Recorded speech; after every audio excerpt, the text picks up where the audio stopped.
सोना खरीदने या बेचने जा रहे हैं?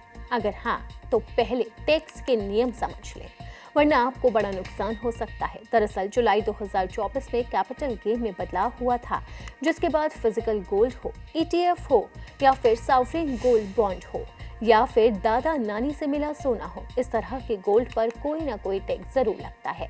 इसलिए गोल्ड टैक्सेशन के ये नियम जानना आपके लिए बेहद जरूरी है, क्योंकि ये आपको बड़े नुकसान से बचा सकते हैं। अगर आप फिजिकल गोल्ड, ज्वेलरी या फिर डिजिटल गोल्ड खरीदते हैं तो आपको 3% जीएसटी देना होगा। इसके अलावा ज्वेलरी पर मेकिंग चार्ज के ऊपर 5% जीएसटी अलग से देना होगा। अगर आप गोल्ड ईटीएफ या फिर गोल्ड म्यूचुअल फंड या फिर सॉवरेन गोल्ड बॉन्ड खरीदते हैं तो आपको कोई भी जीएसटी नहीं देना पड़ेगा।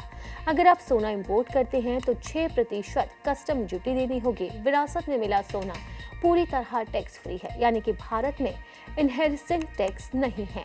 हालांकि गिफ्ट में मिला सोना अगर करीबी रिश्तेदार से है तो टैक्स नहीं लगेगा, लेकिन गैर रिश्तेदार से मिला सोना अगर एक साल में 50,000 रुपए से ज्यादा कीमत का है तो उस पर इनकम फॉर्म अदर सोर्सेस के तहत टैक्स देना ही होगा। 23 जुलाई 2024 के बाद सोने पर कैपिटल गेन टैक्स के नियम बदल दिए गए हैं। अब physical gold, jewellery, digital gold और म्यूचुअल फंड को 24 महीने से कम रखने पर शॉर्ट टर्म कैपिटल गेन माना जाता है और 24 महीने से ज्यादा रखने पर लॉन्ग टर्म कैपिटल गेन।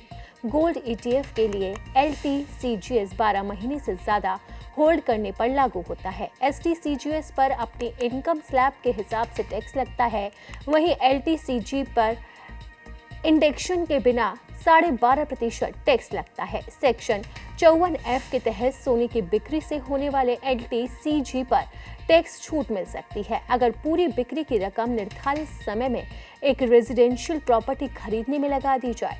और इसी के साथ ही अब आपको समझ आ गया होगा कि आपको सोना खरीदने या बेचने पर कितना फीसदी टैक्स देना होता है।